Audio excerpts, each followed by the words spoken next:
ताज्या बातम्यांसाठी पाहत रहा तिचा सागर न्यूज। बीड जिल्ह्यातील पालकमंत्री सुनेत्रा पवार यांच्या पत्रकार परिषदेत आमदार धनंजय मुंडे यांनी केलेल्या हस्तक्षेपावरून राष्ट्रवादी काँग्रेसमध्ये चांगलंच वातावरण तापलंय।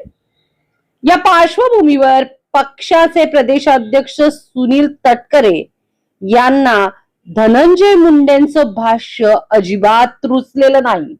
धनंजय मुंडेंचं भाष्य का सुनेत्रा वहिनींशी आपुलकी खटकली। पालकमंत्र्यांच्या पत्रकार परिषदेत स्थानिक आमदारांना उपस्थित राहणं योग्य असलं तरी स्वतः पुढाकार घेऊन संवाद साधणं योग्य नसल्याचं स्पष्ट मत व्यक्त केलंय तटकरेंनी। त्यामुळे तटकरेंनी धनंजय मुंडेंना अप्रत्यक्षपणे कान टोचल्याची चर्चा राजकीय वर्तुळात रंगलीय। एकूणच तटकरेंचं आणि मुंडेंचं बिनसलंय।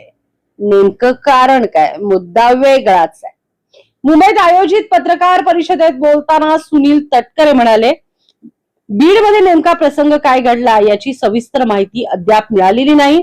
मात्र कोणत्याही जिल्ह्यात पालकमंत्र्यांची पत्रकार परिषद ही त्या प्रमुख व्यक्तीची असते।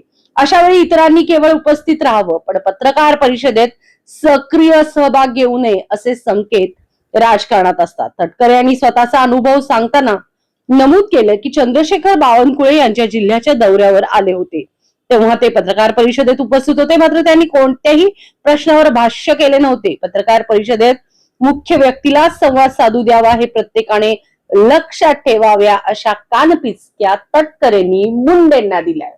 मुंडेंच्या हात आणि तटकरेंच्या हात नेमकं काय बिनसले, नेमकं कुणावरून काय मुद्दा आहे याची सविस्तर बातमी पहा पुढच्या एपिसोड मध्ये। तोपर्यंत सबस्क्राईब करा YouTube वर जाऊन तिचा जागर न्यूज। नमस्कार।